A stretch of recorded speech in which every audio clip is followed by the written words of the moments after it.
until we as individuals, a critical mass of individuals, achieve a certain sense of level of consciousness which is inclusive by nature, our systems, our social systems will continue to perpetuate antiquated beliefs about separation and, Awe Genge, this is Mental Mythos, hosted by thought-provoking.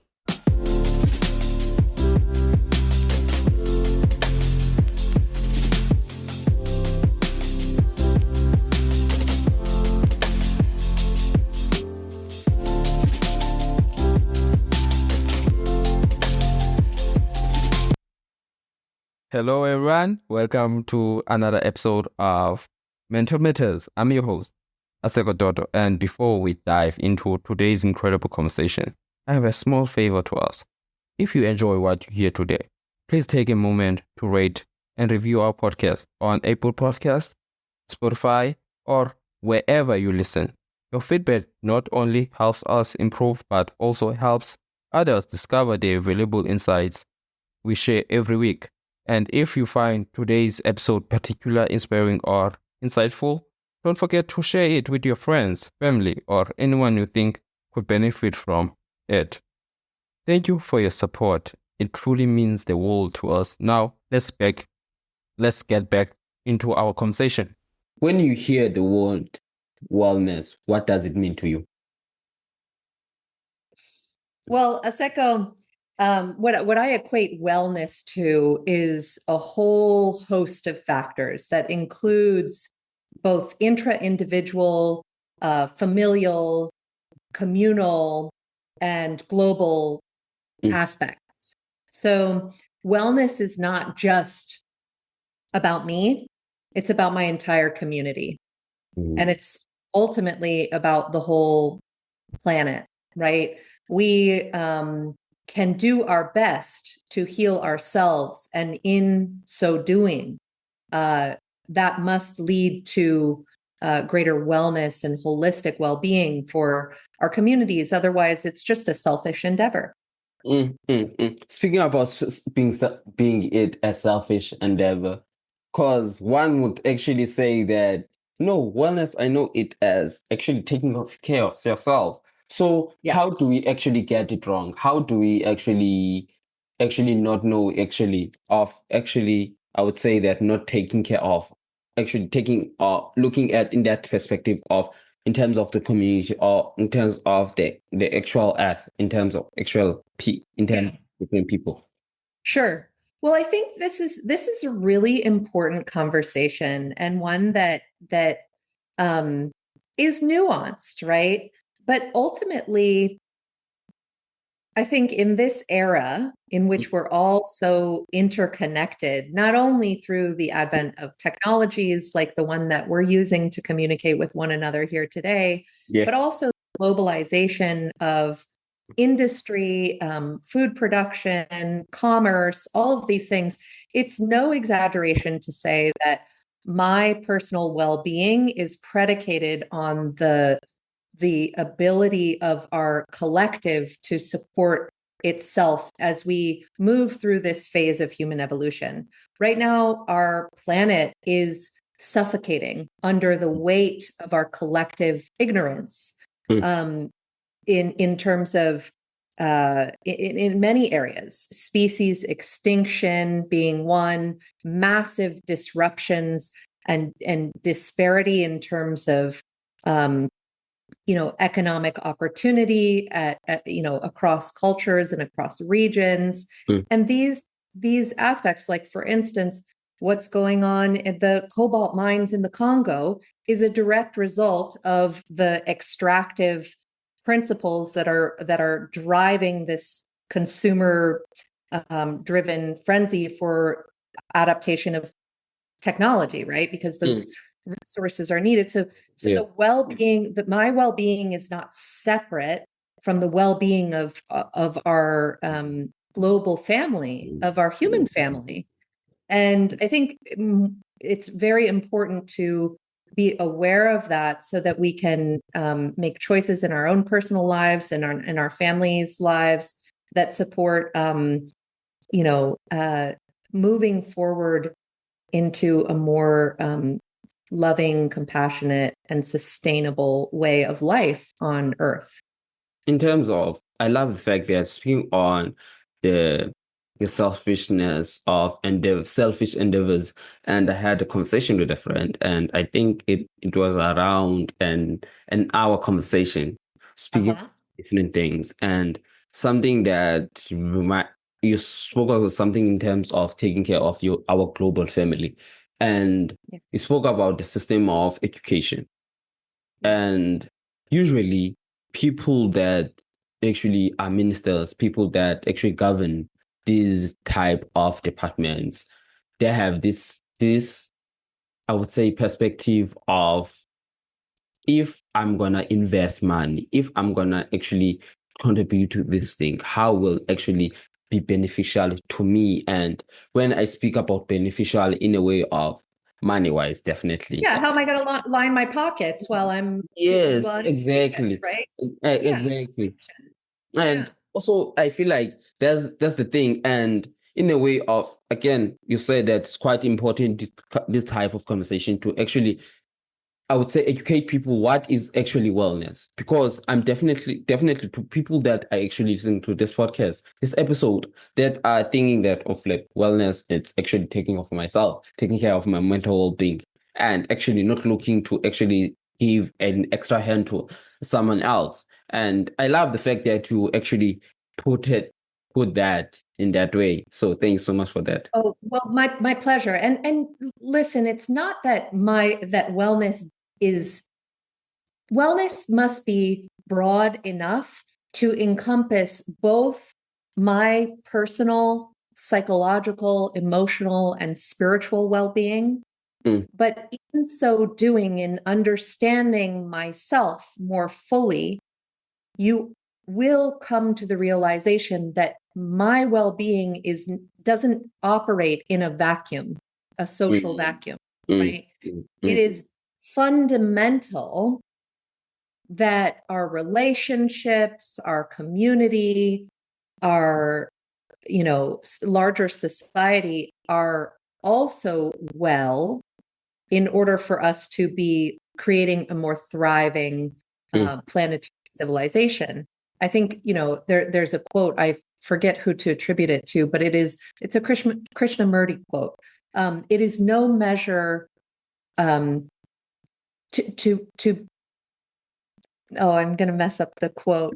It's like, to be healthy in an insane society is no measure of health, right? Something to this, right? I want to look it up.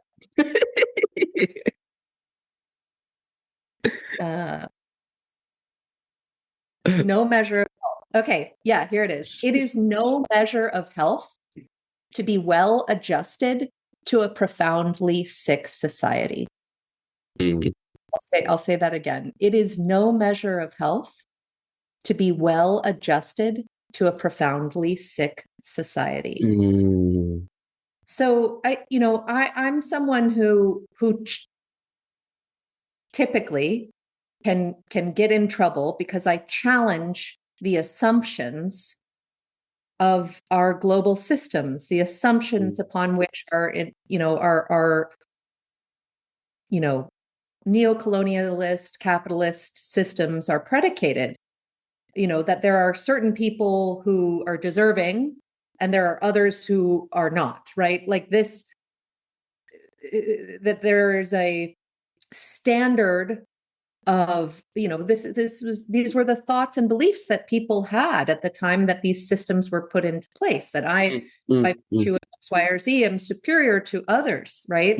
And you see this still operating in the disparities between the global north and the global south, right? That there's systemic, oppression and injustice that contributes to a great deal of disparity, inequity, and disease. And all of those issues are interrelated and cannot be separated from an individual's personal well-being. You can do all of the cognitive restructuring and reframing and analytic work to make sense of your own childhood experiences, your own thoughts and emotions. You can do all of that work. That's incredibly important and valuable work. I'm not saying don't do that. But what I'm saying is that in isolation from a conversation about the larger systemic issues that we face collectively, then we will never see the creation of the beloved community or the creation of heaven on earth. We need both. It goes to that thing of survivor's guilt, because you taking care of yourself. What about the people within your community? And Right. what about the people in your community? Don't you have that guilt that, oh, Philip, I need to actually educate people onto this? And in a way of, I love the fact how you actually you said it in that way. It really actually encompasses the actual importance of community, how it can actually, if you are able to actually help them, you will see how will actually the way of thinking, the way of structuring, the way of, I would say that the society would eventually change within it. Again, something that you actually speak about, the power of perspective thinking. And I feel like it really plays a role, because if I actually try by any means to educate my own community about mental health, that how important is mental health, and they actually actually put it in their head, actually understand the way that I'm teaching it, definitely Right. they will push the message outside. And I'll no longer be the only person that actually talks about their conversation, but now it is their whole community. And one thing that I realize about the people is the fact that when you speak alone about a certain topic, they will not listen. But when it's a pack of it's a bunch of people and speaking about a certain community, speaking about that, they will eventually be interested. Oh, flip! There's so many people talking about this. What could be this? And I feel like that's how feminism, and in terms of how it grew, because so many women were speaking about it, and eventually others joined. So that's how I actually say. That's how I say. Yeah. Yeah. It's Yeah. Well, there's a ripple effect. And what I hear you talking about and through your own work, right, is that by virtue of having these conversations and sharing this information within your community, that there's a way in which it can transform not only the lives of the listeners, but also in their community. And I think that's the parallel that I'd like to draw for the listeners, is an understanding that all of this work that we do on our own self, all of this deeper understanding of who we are, where we come from, what our experiences are, and how we can grow through them, right? The whole purpose of that is not, should not, and this is my own personal belief, right? It comes from my spiritual practice, should not be exclusively in service of the self. We must expand our self-concept to include all others in our immediate community, in our family, in our city, in our state, in our country, and in our world. Because until we, as individuals, a critical mass of individuals, achieve a certain sense of level of consciousness which is inclusive by nature, our systems, our social systems, will continue to perpetuate antiquated beliefs about separation and certain patterns of behavior in the larger collective, which have led to significant harm of many people around the globe. So, it's like here in the United States, the zip code, right, which is at the very end of the address after cities, zip code.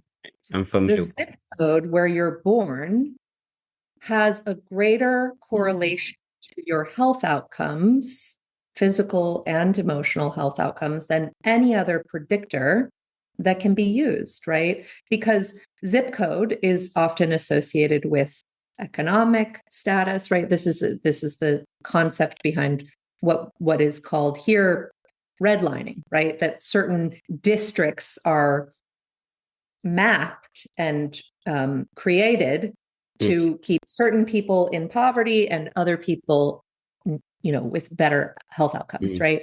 So this, to unpack this, is the work of generations, of lifetimes, actually.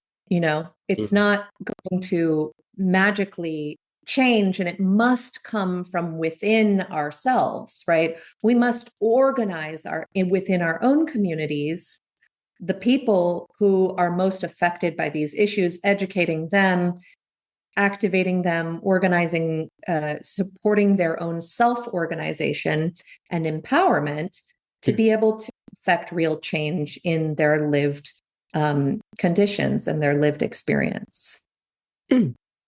Different perspective. And I didn't actually see that. And I believe that I was one of those people actually believe that wellness, it's all about me. And it's funny that I had a conversation with someone, whereas we spoke about in terms of people saying that, no, they're good the way you are. And at some point, people don't want to actually work on themselves. And now I have a different perspective. Instead of working towards myself, I will try to work towards in a form of community. And it's quite a different perspective to if one would actually look at it deeper and actually be willing to actually learn, because as sometimes we're quite ignorant of actually no, the way that I think about things, there's the way that it's all right. But when someone, for example, you says when they hear something from you, actually people listening to this podcast that are being ignorant of actually not wanting to hear other people's perspective, it becomes a different thing. And eventually when someone talks about such conversations, as much as you at that point you say, nah, this person doesn't know what they're talking about, at the back of your head you actually think about it. Oh, flip, that certain person said that. Dr. Lehman said this. And it's quite a different thing. I want to speak about in terms of quantum clinic. Absolutely. Yes. And also you expressed interest in understanding coherence. So I'm happy to talk a little bit more about that as well. So here at Quantum Clinic, we operate a model of community mental health and prevention services. So, in my studies, I've worked in a variety of different community and forensic mental health settings here in Los Angeles County, where I live and work. And in so doing, I had the opportunity to confront many of the pain points of people in my city, right? Be it addiction, anxiety, depression, even more serious mental illness. And there's a great deal of conversation here in community settings about how can we move the needle, not away from just the treatment of mental disease towards the promotion of mental health, right? And so I wanted to kind of reverse engineer that from a biophysical perspective, right? And in my research and education and learning, I came to understand, also through my own spiritual practice, this concept of coherence. Now, coherence means different things depending on what context you're referring to it in, but in the psychological sciences, it refers to the synchronized entrainment of heart rate variability, blood pressure, and respiration, right? So as we begin to practice these techniques, and a very simple one comes from the HeartMath Institute called Focus, Activate, Radiate. The idea is that you focus with your mind's energy, you focus on the energetic center of your heart, activate a life-affirming or positive emotional state, and then begin to allow that energetic sensation to radiate throughout the body. what we've learned, what science has taught us, is that the heart is actually the largest generator of electromagnetic information in the body. So it actually sends significantly more electric and magnetic information from the heart to the brain than the brain does to the heart. And in connecting through our attention and intention with this energy center, we're able actually to retrain the mind to become more resilient, more adaptive, more expansive and creative, more intuitive, and more present, more capable of responding to adversity in adverse situations. The state of coherence is associated with approximately 5,000 different biomarkers that shift and encode for health and human functioning at a genetic level. So being able to know, okay, when am I in coherence and when am I not in coherence, right? Because the opposite of coherence is chronic stress, right? Or stress. When you're in a state of coherence, you're actually healing not only your personal mind, body, and spirit, but you're actually connected to a field environment, to a global field environment, in which there's greater harmony, right? Because how is all of this measured? It's actually measured through wave patterns, right? So the idea is to have more harmonious and coherent wave patterns within us. And in so doing, that shifts our ability to be able to respond more adaptively to whatever the case may be, whether it's a difficult relationship in our family, we can be more present and in our heart and in our body for those relationships, right? And what the law of the universe is basically is as you shift your vibration, right? Others will either have the choice to either raise their vibration and to match that, or they'll be naturally kind of repelled and pull away, right? So that's a very, very oversimplified way to think about it. And certainly there are many, many cultural and social factors that lead sometimes people and families to stay together, even though there's discord, for lots of reasons. And many of those are important. But yeah, coherence is a mode of being. It's a state that can be practiced and achieved and measured and promoted for health and human functioning. Oh, I've lost your audio.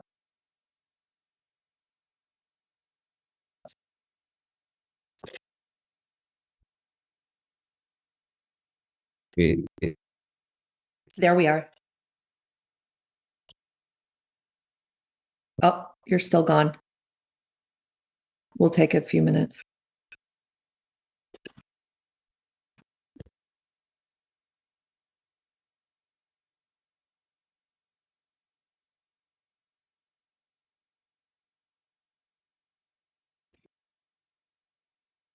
Oh, might have clicked back in.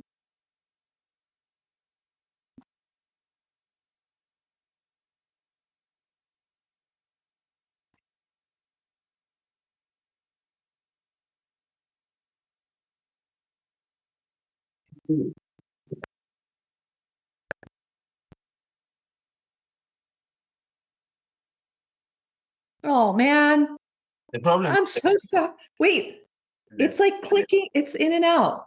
How about now? You hear me? There you are. There you are. I can hear you now. The thing that I don't want, I didn't want to use the mic with my laptop because it picks out the background noise. That's the thing. So it's fine. I hope that it doesn't pick any outside noise, any background noise. So it's fine. You can go on. You spoke about mental health, and it's quite important that we actually have mental health issues. One thing that I realize about, in general, when it comes to psychology, when it comes to actually mental health professional, when they actually tackle such issues, they focus on symptoms, not the main issue. how does that, you spoke about the law of the universe, and how does that then entail, how does that get into that in terms of how do you interpret between those mental health issues, whereas you focus on, I would say, on the main issue about mental health, not the symptoms? Yeah. Right. Right. So, I mean, again, this is a very nuanced conversation, and one that certainly I think warrants a much perhaps deeper articulation than we'll be able to have here. So I'll just kind of keep it to the big talking points. You know, mental symptoms of mental illness. Let's actually back up even further. In our ancient past, right, when we were living in community with one another before the Industrial Revolution, right, and before all of this, mental illness didn't exist. It wasn't a thing that people could say, oh, this person has depression, right? It was, my family member or my beloved community member is suffering. How can we come together as a community to support this person in reconnecting with themselves and reconnecting with us to have greater peace inside of themselves, right? Like, and I'll take it even a step further. In the mythopoetic traditions, or the kind of pre-colonial, tribal communities, those who experienced these altered states, this sort of lived between the worlds, were often even celebrated and supported for their abilities to connect to something esoteric or something beyond that which was rigidly defined in our contemporary world, right? So with the advent of the scientific method, and mental health professionals have really only been around for about 100 years, right? It was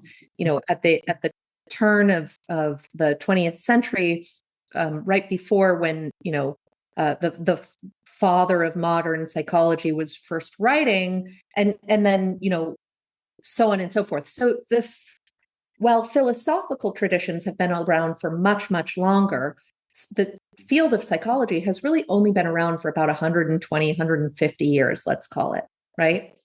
So we created all of these classifications and these rubrics and these diagnoses based on a set of symptoms that we observed in ourselves and others, and classified as pathological or maladaptive, right?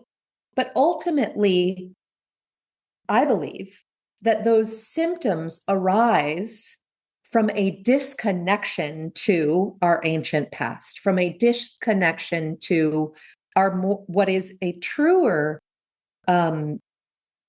expression of health, which is embeddedness in a relational context, embeddedness with our place in the larger galaxy, in the universe, right? All of these creation stories and myths and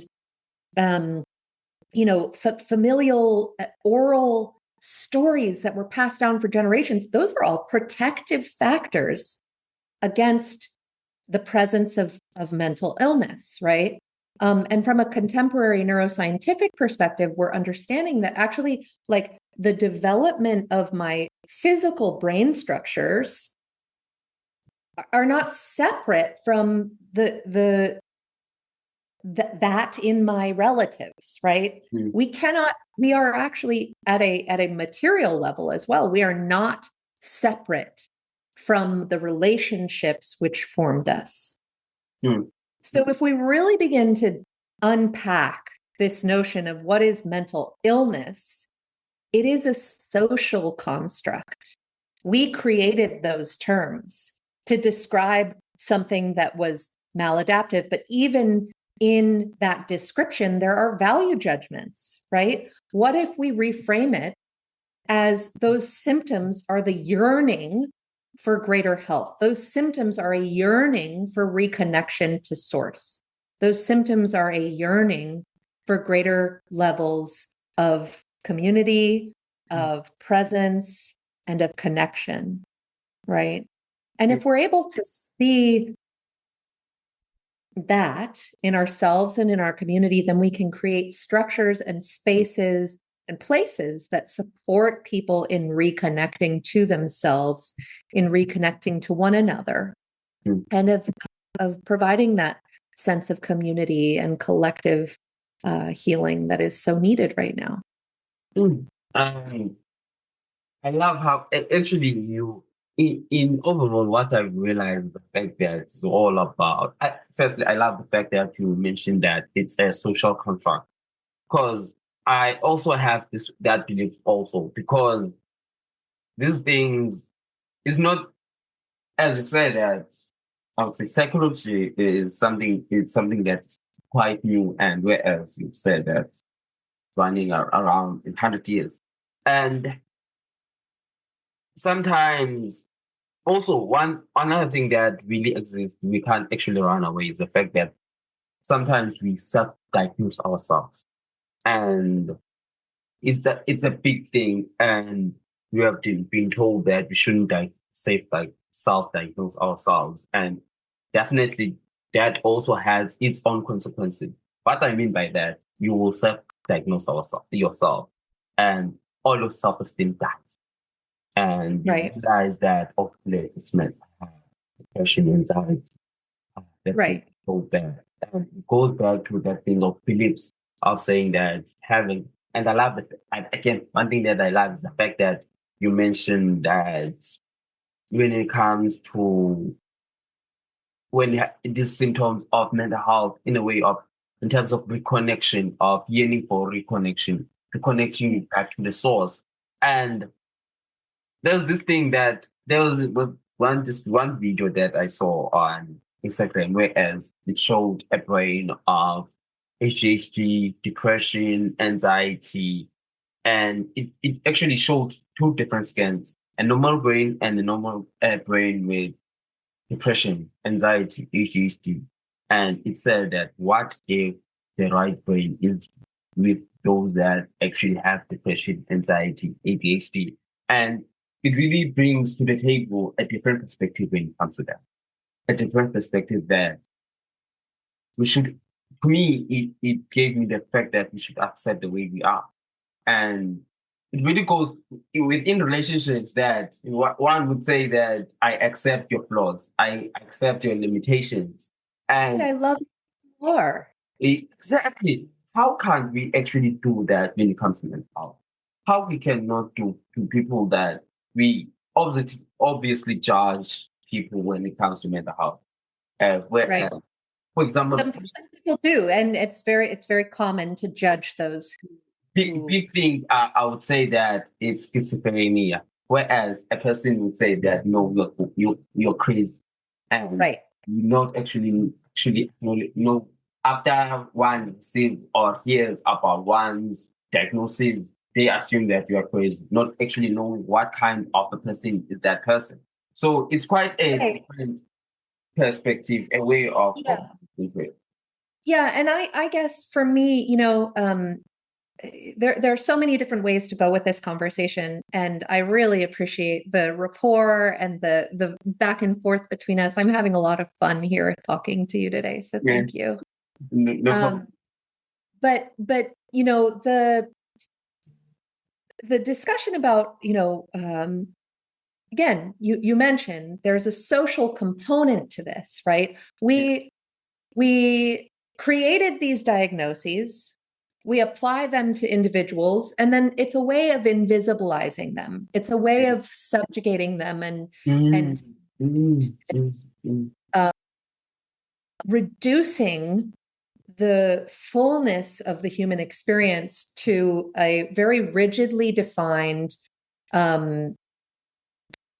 conceptualization of wellness, right? And what if wellness was a broader conceptualization to encompass the full spectrum of human experience, which includes periods of time in your life when you're grieving, or periods of time in your life when you're anxious, or periods of time in your life when you're depressed, or periods of time in your life when, yeah, some really messed up shit did happen in your life, and you're having an automatic response to that, right? Like, those are all actually adaptations, healthy ones even, that are designed to support us in surviving and such difficult circumstance that happen in life, right? That because no one is immune to adversity, right? No one is immune to trauma. No one is immune to interpersonal violence.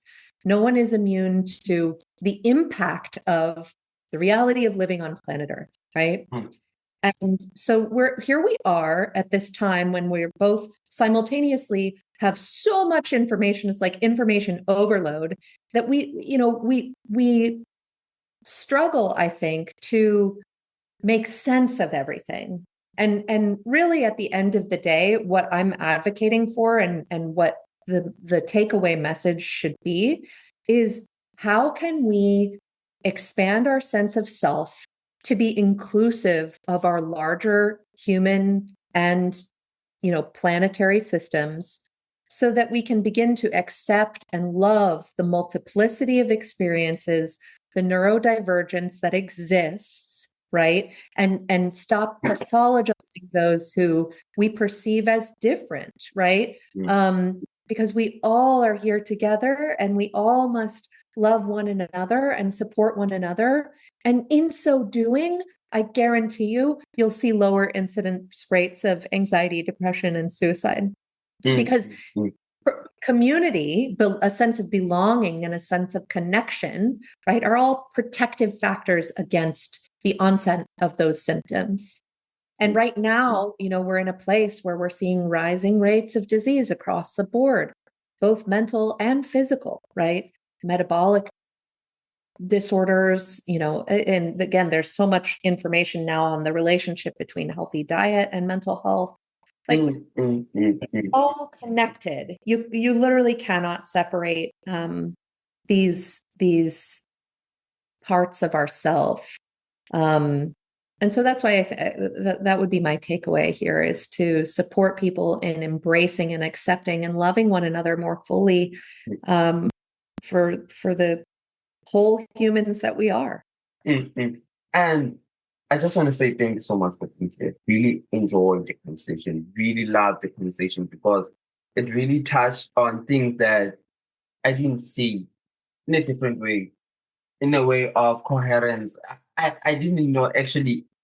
I knew the word existed, but I didn't know that I can apply it when it comes to wellness, when it comes to mental health, when it comes in overall, and in a way of actually changing it, and also having that, as much as I knew the importance of that different perspective, but at the same time, I didn't see it in a group setting, in a community setting.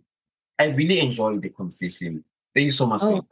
Thank you so much my for pleasure. the information. Thank you so much. And your insights were valuable and appreciated in mental mental. And also, I believe that the audience that actually listened to the podcast actually realized, oh, Philip, I didn't think like that, and I didn't think that and that were mixing. So thank you so much for your time, Dr. Lehman. I really appreciate it. Like, oh,